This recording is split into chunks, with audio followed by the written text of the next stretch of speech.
Welcome, ladies and gentlemen, to the very first episode of the Policy Prism, brought to you by the NUST Public Administration Society. I'm your host, Amna Khan, and I'm absolutely thrilled to kickstart this podcast series dedicated to exploring the multifaceted world of public policy, governance, and societal well-being. Today, we have the privilege of welcoming a distinguished guest, a true luminary in the field of policy studies, Ms. Rehma Rabab Hyder. Ms. Rehma is currently serving as a faculty member at the Department of Government and Public Policy, NUST. She is also the research coordinator at master's level. She received the Best Teacher Award for academic year 2021. She has also done trainings on gender sensitization and developed courses on history and philosophy and politics. Not only this, she currently serves as the director for the Center of Excellence on Population and Wellbeing Studies, housed at the School of Social Sciences and Humanities, NUST. In this inaugural episode, we have the privilege of delving deep into Ms. Rehma's insights, experiences, and vision for the future of public policy. We'll explore the intricate connections between population dynamics and societal well-being, gaining a more comprehensive understanding of the complex policy challenges we face today. So without further ado, let's embark on this enlightening journey with Ms. Rehma. Assalamu alaikum, ma'am. Welcome, Amna. Thank you for inviting me, and I hope that I'm not a very boring guest as well. ये आपका पहला episode है, so I hope that we're able to keep this conversation light as well, along with a few academic snippets in between. Yes, hopefully. Thank you so much for coming here, ma'am. First of all, I would like to welcome you. And let's begin. So, starting with your educational background, could you please tell us a little bit about that? So my major educational background is in international relations, and my MPhil is in peace and conflict studies, and my particular focus is more on identity politics and on religious radicalism. Apart from that, I also look at issues in terms of gender inequity and education inequity as well. So how did you get into the world of teaching and specifically public policy? Okay. The world of teaching, I would say that it was more accidental. I had no original inclination on becoming a teacher. However, in between, I did take a gap year between my bachelor's and my MPhil. And I started teaching at the lower grade levels. So I started from elementary, and then I gradually developed more of an interest in it.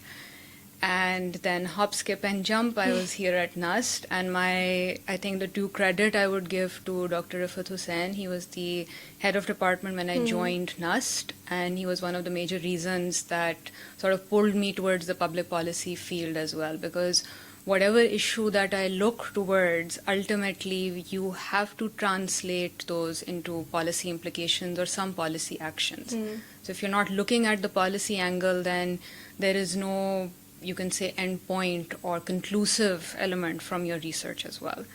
So basically, जब आप gap year में just to spend time, तो आप teaching में गए. Yes. In a way, yes. I think it sounds very cliche because a lot of girls are sort of pushed towards that teaching element as well, कि और कुछ नहीं करना तो आप पढ़ाना शुरू कर दें. But what I found was that teaching was a very time-intensive job as well. Yes, it is. At the very core, people who know me, I am very introverted, so it was a big change that I decided to go towards the teaching side. So I have this different personality when I'm teaching, and the thing that really intrigued me and brought me towards teaching was that I definitely wanted to change the dynamic of teaching that I had gone through, and I also wanted to be more of a dialogue. So I don't want some messages being delivered in the classroom in a very static sort of a setting as well. I learn a lot from engaging with students as well, especially at the university level. The type of questions that they bring forward, they nurture my thinking also. So that's why I choose to still remain a teacher. ये तो I can vouch for that because आप जिस तरह हमारी class में questions वगैरह पूछ के हमें भी you force us to critically think about stuff, especially exams में भी जो questions आते हैं उसमें भी.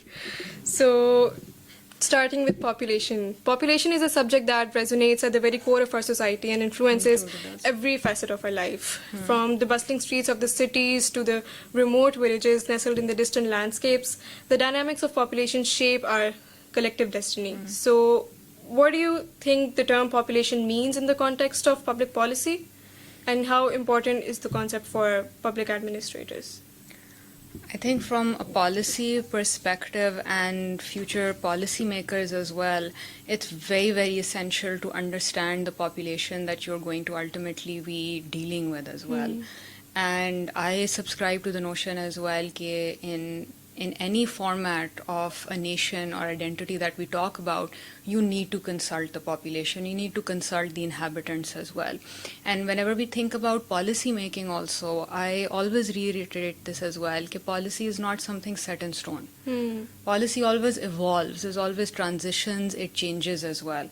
So if you're not aware about the day-to-day issues that the population at its core is facing, how can you become a good administrator or a good policymaker as well? And very simple example that I would give of this as well, the phenomena of urban flooding has dramatically increased. Islamabad ke andar bhi we're looking at this. If you recall, there was an incident, 11 got flooded.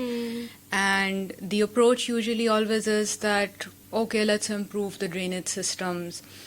But you also have to understand the people who are living there as well. What are their habits? How are they consuming water? And most essential, how are they disposing their waste? So we need a good garbage disposal system as well. So if you're making a policy in just isolation, just looking at the drainage factor, urban flooding is just going to continue again and again. So there is a multifaceted approach that you need to take towards the policy making agenda. Ma'am usually यही होता है ना, हमारे policy maker जो हैं वो बहुत Eurocentric policies ला के वो पाकिस्तान में अप्लाई हो रही होती हैं विदाउट लुकिंग के ऑन ग्राउंड पे हमारी पॉपुलेशन की क्या रियलिटीज़ हैं. So in that perspective, at least I also subscribe to that it's essential that we start looking at the indigenous perspectives as well. Even part and parcel of the center that we have recently launched in population studies and well-being, our approach is that how can we bring together interdisciplinary and indigenous perspectives. And by indigenous, it seems like a very fancy term, but at its core, it's just how are me and you living in this current time period, in this climate change, climate vulnerable time period that we are facing. I mean, you'd be aware also that it's October now. Yes. We are still waiting for the temperatures to transition, to change, but they haven't done so as such. And think about the implications that you have in terms of our food production processes. We are still very much agriculture dependent, and food insecurity has become a very major issue as a result of climate transitions. Yes. So we need to take sort of a broader approach, and who else better to think about all of these issues than the people who are residing within Pakistan. Yes. We just say, like, my grandmother used to tell me that by September it used to get really cold and we would have all our winter outfits out. And abhi to 15th November, mid-November के बाद जाके कहीं मौसम starts to cool down. उसमें भी दिन के time it's really hot. So yes, so we need to look at all of those things that are changing as well. So if we're living through that entire process, then we can provide better solutions to it. So our population growth is very high as compared to the other countries. So what are the high population growth implications for Pakistan? So our population growth rate as of the new census 2023 stands at 2.5%, which is phenomenally high if we compare it to other South Asian states, even if you look at India or even at Bangladesh. And India's population, you would always find that the numbers are very high, but you would not see negative connotations usually attached towards it. But in terms of Pakistan, alarm bells start ringing as well, that Pakistan's population is exponentially growing. What are going to be the implications for it as well? Because at its core, we need to revise our governance mechanisms. So if we look at it in terms of implications, if you have such a high growth rate, then you need to rethink your entire food supply chains as well. Water scarcity issues also. So we have to look at it in all of those varied dimensions. So can you explain the concept of a demographic dividend, particularly in the context of Pakistan? Okay, so in terms of a demographic dividend, I think I'd like to break up the term as well because it is a bit academic as well. At its core, we're looking at a demographic transition that basically states that your mortality rates decline, and side by side your fertility rates also slowly, gradually decline as well. So your age structure of your population entirely changes. Yes. So the age group that you have between 15 to 64 years of age, your working age population, it's increasing, and there is less dependence on them as well. So in terms of Pakistan, this could be very great for us, considering that you would have heard the cliche terms as well. Pakistan has a youth bulge. Yes. We have a lot of youth present, and our average age roughly is 21, 22 years old. But how do we capitalize on this specific opportunity within Pakistan? It's very, very necessary that we do develop good opportunities for the youth. And from a governance point of view, I think what Pakistan really needs to think about is in terms of infrastructure and logistics. No state can truly develop, flourish economically as well if you don't have a good infrastructure and communication system. So we're not just talking about motorways. Yes. We need to look beyond that and see what are those secure mechanisms. We can also utilize our water channels as well. Bangladesh has been able to utilize them very well. So can we develop those alternative systems or not? And public transportation, something that matters deeply in terms of growing urbanization that we see as well. So infrastructure, secondly, energy transitions. What solar mechanisms we can look at, alternative energy sources, and lastly, digitalization. Yes. It's essential now that our youth learns digital skills, data analysis skills as well. We need to prepare for the next 2-3 decades. Not now, but we need to have a more of a futuristic approach towards Yes, this. that's what I was thinking when you talked about capitalizing the youth. के youth को skill sets provide किए जाएंगे तो फिर ही capitalization उनकी भी हो सकती है और economy उससे हमारी बेहतर हो सकती है. तो I think the government really needs to work on building the skill sets of our youth. So, and what policies and strategies has Pakistan adopted to harness the demographic dividend effectively? At present, I would use the word जो बहुत दफ़ा इस्तेमाल भी होता है कि बदकिस्मती से पाकिस्तान में अभी तक उस तरह का mechanism नहीं बना. We do have schemes in terms of कामयाब नौजवान, loans, etc. But what we really, really need to rethink is our education sector.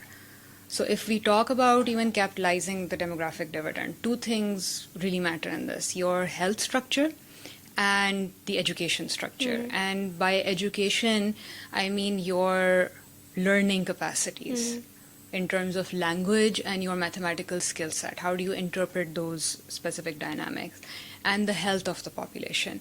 If we're not focusing on good health structure, then unfortunately we cannot capitalize on the youth as such. And you would be hearing this many a times that many of the youth want to and are looking at opportunities away from Pakistan.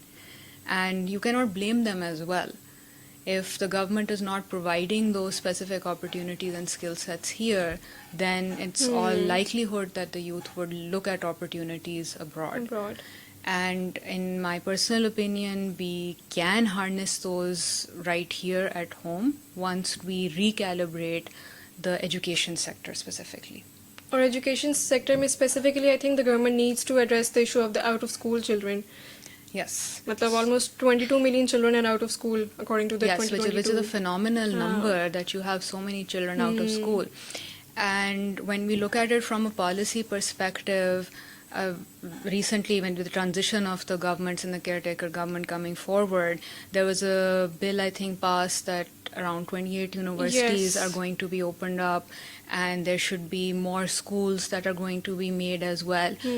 Good that you're investing in the infrastructure, but what about the human resource? And what about the existing institutions that are there? Yes. Why don't you work on the quality, improving the quality of those institutions? Yeah, so rather than starting from scratch, why not utilize the entire infrastructure that is present or is available to you already? And I would emphasize training the human resource, starting from my own story as well. Teaching in itself is a very difficult and a different type of a skill set. Is. Not everyone can become a teacher, even though many people have this idea and they attach the gender component to it as well. Teaching is a very safe job for women. Yes, that is the perception that's attached to it, and especially if women are not getting married at that stage, so families usually do give that notion that why don't you start teaching as a time pass activity as well. It's not a time pass activity. Yes. And government needs to invest in the teachers. You need to give them a working wage, first and foremost, health benefits as well, and give them the space to design good curriculums as well. We focus many a times on, I've worked with a single national curriculum as well, and the whole idea is redesigning the entire curriculum. But first and foremost, train the teacher and your human resource and work on their retention. Yes. If you don't have teacher retention, then the out-of-school children problem is also going to dramatically increase. Yes, because teachers do play a key role. Definitely a Yes. key role in all of this. Teaching is, I think it is a very arduous job and not everyone is able to do it. जब मैं अपने gap year पे थी, after my FSC, so my mother, she has been a teacher since her whole career, so she asked me to join teaching के मतलब वही वाली बात के time pass के लिए चलो करके देख Yeah. लो. तो I also like exploring different avenues, मतलब मेरी internships भी different sectors में just to explore stuff. तो teaching तो मैंने बस I taught for 1 month and that to toddlers, early years को मैंने पढ़ाया It's a था. very difficult It's stage. very difficult. It's way When too you're difficult. building the Yes. concepts of younger children, it seems easier, but dealing with younger children is Yes. very difficult, and all praise to elementary teachers on how they Yes, and manage. specifically वो वाला element कि बस ये आपको एक syllabus दिया when you're supposed to teach it in this specific way. So there's not much room for creativity for teachers कि वो बच्चों को भी पढ़ा सकें, जिसकी वजह से बच्चे भी मुझे लगता है कि disengage हो जाते हैं बहुत ज़्यादा. So with that, what we need to do is get out of the rote learning concept. Because many a times, even in the university setting, students emphasize and they ask us, because I don't blame them, they're GPA driven as well. How are you assessing us? What are the specific parameters of assessment? And I do discuss them. But if we talk about social sciences as well, the whole idea behind it is that you're exploring varied dimensions of a subject. And you have to work in exploring that cognitive dissonance as well. You have to unlearn so many things. Yes. So there is so much fixation. Again, I don't blame the student because they've come from a setup where rote learning is emphasized. And it is normalized for us. It's very That's normal. the way we were taught to study. So it's just rethinking that entire dynamic. So even when we talk about demographic dividends or policy making or out-of-the-box solutions or anything, how are they going to come forward when in our classrooms we're still sticking to this prescribed format of learning? And all of us, I think, come from a lot of privilege as well. So we Yes. need to approach other incidences as well, look beyond our certain setups to understand things. Yes. So Pakistan की population में almost 50% of the population is comprised of women. So how does the status and participation of women in the workforce impact Pakistan's economy and the overall development of our country? Okay, the subject really close to my heart as well. Not just because I am a woman, but it always fills me with a lot of joy to look at the dramatic increase in the number of women gaining an education. Yes. And I think initially in orientation phase, there was, I think, a snapshot of some training going on at NUST as well. And you could see that it was all filled up with women. And there was a comment as well that is NUST a woman-only university. It was said in a sarcastic tone, but what always I look at it is from the perspective that all these women are gaining an education, but are they also going to join the workforce as well at the end of the day? And female participation really matters in the workforce. In our policies as well, in understanding how the other gender is also operating in itself, in flexible working hours. And if we have more women contributing towards the workforce, it's also going to have a bigger impact on the population growth rates that we have. Yes. I mean, there's a known facts that if you have more women working specifically, then it has a dramatic impact on lowering the level of the growth rate as well. And that is what we ultimately envision also, that you have women who are very thoughtfully thinking about how they want to start families and all as well. Yes. मतलब मैंने ये note किया था, I recently interned at the senate of Pakistan, और वहाँ पे मैंने senate के सेशंस भी अटेंड किए. And the first time when I visited the parliament, उसके बाद I was having lunch with my colleague, and the first thing he asked me was कि what is your review of the parliament, how did you like it? So the first thing I said to him was that I think it's a very male dominated sphere, and he went silent for 5 minutes, and uske baad he noticed, he looked around, and then he said to me कि हाँ, I never thought about this from this perspective, but now when I see it, it actually is a very male dominated sphere. So I think कि policy making में भी हमारे public servants और policy makers में भी women inclusion बहुत necessary है. Because I women think, अगर 50% part है population का, तो we need point of views from their perspective as well. लेकिन जो main policies हमारे main policy makers हैं, जो policies बन भी रही हैं, they are more from the point of view of the other gender. I think representation or presence in itself really matters. And it starts with very simplistic things like, अभी आप सोचेंगे, आपको लगेगा कि बहुत ही कोई अजीब सी बात है, बट अगर ख़वातीन नहीं होंगी एक जगह के अंदर, एक ऑफिस के अंदर, तो then you would not even have specific female washrooms as well available for them. It was just that female presence was there, and then the thought process started that okay, they would also require separate washrooms available, then they'll also require a different set of policies as well when we talk about the maternity leave also. Women working is not a liability, even though many a times organizations see it as so as well. But their contribution definitely has a very positive impact towards the entire economic dynamics that you see within the country as well. And we need to emphasize and facilitate that. One major thing I would also like to emphasize is just providing safety and security in access towards workplaces. Transportation point of views ke andar se bhi.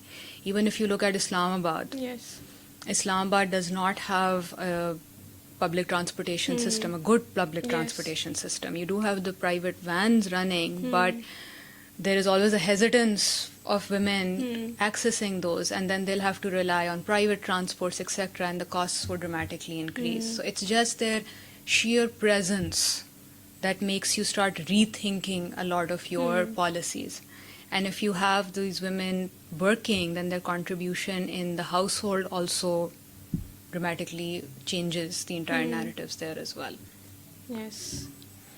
Okay. Moving on to the Center of Excellence on Population and Wellbeing Studies, I would like to congratulate you for the establishment of the center. And could you please provide an overview of the center's objectives and its missions? I think it's a big achievement that we have established this dedicated research center within NUST, and I would also like to commend Dr. Ishfaq, Dr. Salma, and Dr. Faisal Abbas, who brought forward this vision that we need to have this research center as well. So the idea of a population center might seem new over here, but globally this discussion has been there since 1970s. If you look at even America, they have very good dedicated centers, almost 50 of them. But over here, we are still at the initial stages. So in this regard, the idea that we had of establishing this was not only to focus on the population dynamics, but also side by side look at the well-being of the population as well. We have a very good behavioral sciences department within S3H, and how can we talk about the population and health of the wider society without factoring in their emotional, mental, psychological well-being? So our main objective of the center is that we do want to generate very good interdisciplinary research and, as I said before, indigenous perspectives. We need to redefine the entire population narrative. Words usually that are still used, which should not be, are population anxiety and population control. You cannot use control mechanisms because they go very much against the rights and choices of the population. And I think that has been a major impediment in our family planning processes as well. Because the minute that you bring forward this idea, I'm sure you're aware of those campaigns, bache do hi achhe, etc., Taking you the see, example of China. yeah, you see a backlash coming in Yes. from the society as well, that who are you to dictate Yes, how many dictate. children that we can Yes. have? It's And then totally they a look personal at choice. China's perspective as well and the societal dynamics and issues that they are currently going through as well. But at its core, what really matters with the population is that whenever you decide to have children, it needs to be from a very conscious point of view, factoring in most essentially the well-being of the mother. Yes. So whenever we talk about family planning as well, they're basically just tools and mechanisms for bringing forward the betterment of the mother and the child. So that is the objective with which we brought forward the center as well. It's housed here at S3H because we have very good 6 diverse departments. All of them work in tandem, build on the expertise that we already have available. I think the center is a commendable initiative to specifically address the research policy gap, because usually यही होता है जो हमारे policy makers होते हैं while making the policies, they're not aware of the facts and figures on ground, और जिसकी वजह से फिर policies जो हैं वो इतनी effective नहीं हो पाती हैं. So I think this is a very good initiative to encounter Yeah, that. but I would emphasize, and I would also like to call out all the students as well, that this is a very good opportunity for them to align their final year projects, their master's research with the population dynamic as well. I mean, we're facing this issue personally with a very high growth rate. So why not approach the population issue from varied perspectives? So if we even talk about the major research themes, we're looking at the interdisciplinary factor, not just population and health, but also poverty and inequality. Because we understand that not everybody has equal access towards those resources, so inequality definitely is something to be explored. Then law and Yes. governance, very pertinent. Yes. And climate change and sustainability. Public policy and law goes hand in hand. Yes, and topic which is upcoming, and I really like research being done on it as well, migration and urbanization. Even if you look at Islamabad's model as well, Yes. currently the population has grown way beyond the original Yes. plan that was brought forward. So how do you envision the center's contributions to addressing the population-related challenges in Pakistan? Okay, so we are at a very nascent initial stage, but I am very, very hopeful that we already have a lot of other projects and all in the pipeline to try and look at these issues that I've just stated. Transport ka issue hai, massive urbanization ka hai, child family well-being ke bhi issues hain, on how we can address those specific mechanisms as well. Because at its core, the center is a teaching, research, and an advocacy platform. So when I talk about advocacy, it's not just that on social media you make your pages and you add certain infographics. What we're focusing on a lot is digital storytelling. Because many a times when we look at the population, we just look at the number. We say Yes. that population Stats has को देखा जा increased, रहा होता yes, मतलब 241.49 million, 24 crore आवाम जिसकी वजह से है. विजुलाइज करना और समझना चीज़ों को काफ़ी जो है Yes, technical but हो each जाता है. layer of that population needs to be explored. I mean, Yes. हम बहुत दफ़ा emphasis करते हैं on the SDGs as well. Poverty का अलग है, जेंडर इक्वालिटी का अलग है, डिसेंट वर्क का अलग है, एक्सेट्रा. तो उनको भी अगर डाइवर्सिफाई किया गया है तो along with that we need to also look at the diversified issues that each and every layer of that population is facing. Maybe from class perspective, from a poverty angle, from a gender perspective as well. So that is the work that the center envisions to do as well. Through good research, we can move forward with evidence-based policy making. So moving towards the closing, what key takeaways or action points would you like our audience to remember? The major key takeaways that I can think of at the moment that the audience, and I think primarily audience are the students, that they should remember is that they should be very conscious media consumers. I understand that living in the post-truth era, where facts at times do not really matter, and usually you're just looking at the person who writes the most fancy story, who's speaking the loudest as well, and you have so many information sources. Yes. It's not just a print media. Your major source for many people is now the social media. you need to be very, very careful on what you're reading, how you're interpreting it, and what you're reposting as well. So being media conscious really matters in today's day and age.